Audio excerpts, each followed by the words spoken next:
Yes, Kenya. Tamu sana, tamu sana, tamu sana, yes.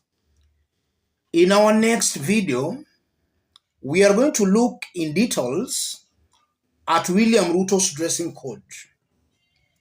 Ruto is currently in Djibouti, and from his dressing code, a whopping majority of Kenyans are of this opinion that Ruto is growing thin and thinner each passing day.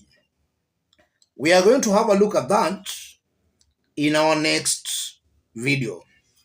In this video, I want us to have a look at some remarks made by Rigathi yesterday.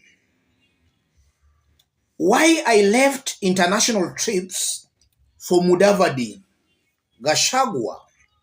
If you go through that story, Deputy President Rigathi Gachagua has weighed into concerns that Prime Cabinet Secretary Musalia Mudavadi is overshadowing as far as official foreign trips are concerned.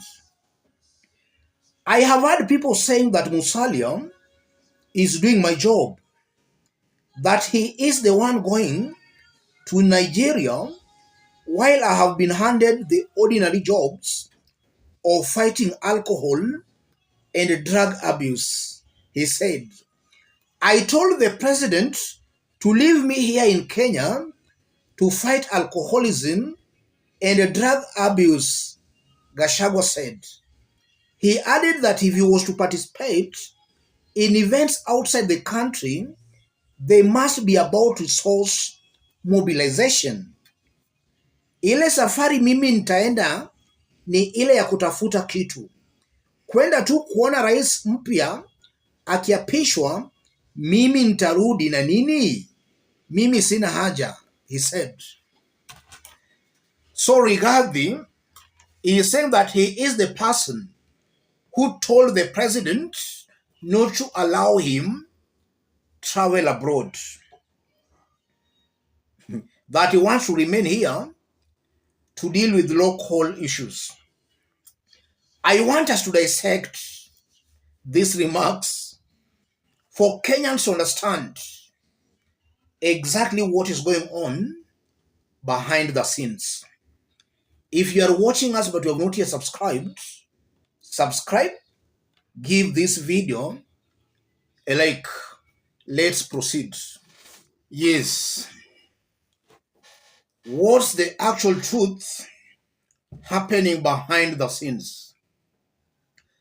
Before we dig deep into that, let me take this opportunity to congratulate all our fans here who have so far sent their contributions and those still sending their contributions.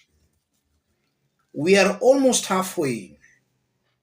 We have been doing this for some few days, and I believe it's time we close it as fast as we can so that we can move to other businesses. In case you want to send a contribution, send all your contributions to the number below, and let's enable Nudin undergo a kidney transplant. Feel free to send your contribution. Let's now jump to our analysis. What are the games being played behind the scenes? What's actually happening here? Let me start by saying this. The mere fact that Rigathi is belittling Musalia Mudavadi's trip to Nigeria, that confirms Rigathi is not very happy now that Ruto has been sending Musalia to some of these foreign trips. He is clearly not happy. And that's why he's talking ill of the trip. Secondly, Rigathi Gachagua, in my honest opinion, is a man who loves attention. And if today William Ruto could be sending him outside the country, Rigathi could be going Or rather, Rigathi could be a very happy man. He loves such occasions that will give him that publicity locally and internationally. So he's actually lying by saying he's the person who told the president not to send him for those foreign trips. That's a very big lie. The truth of the matter, William Ruto feels Rigathi cannot represent the country better outside. That's why William Ruto has not been very keen in sending him out of the country. He can bring a serious embarrassment to the country. The other time Rigathi was outside the country and he made some very shocking remarks.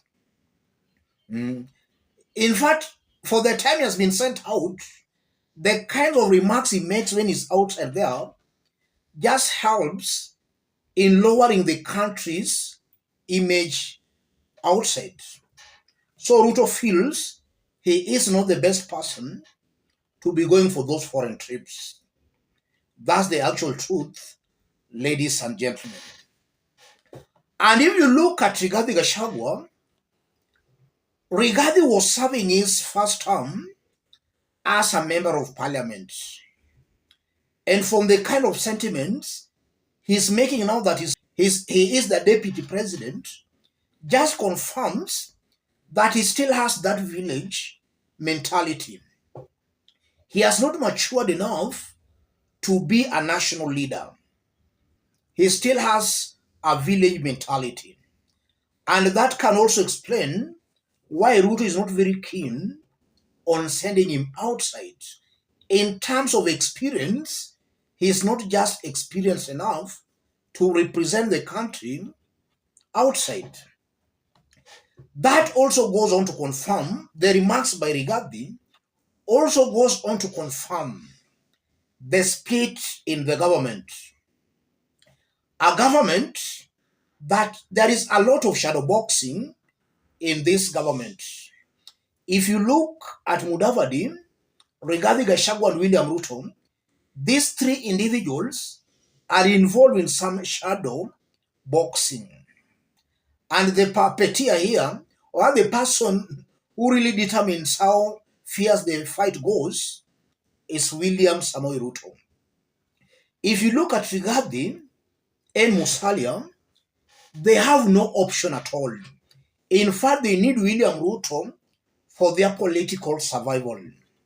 So even if William Ruto was to do anything bad to Rigathi or to Musalia Mudavadi, I'm seeing those two individuals as toothless.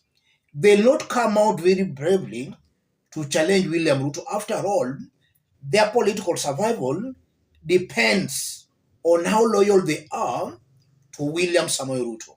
So Ruto has realized that weakness in these two leaders. And that's why he keeps on playing with them. Today is pressing Mudavadi, tomorrow is pressing Rigathi Gachagua.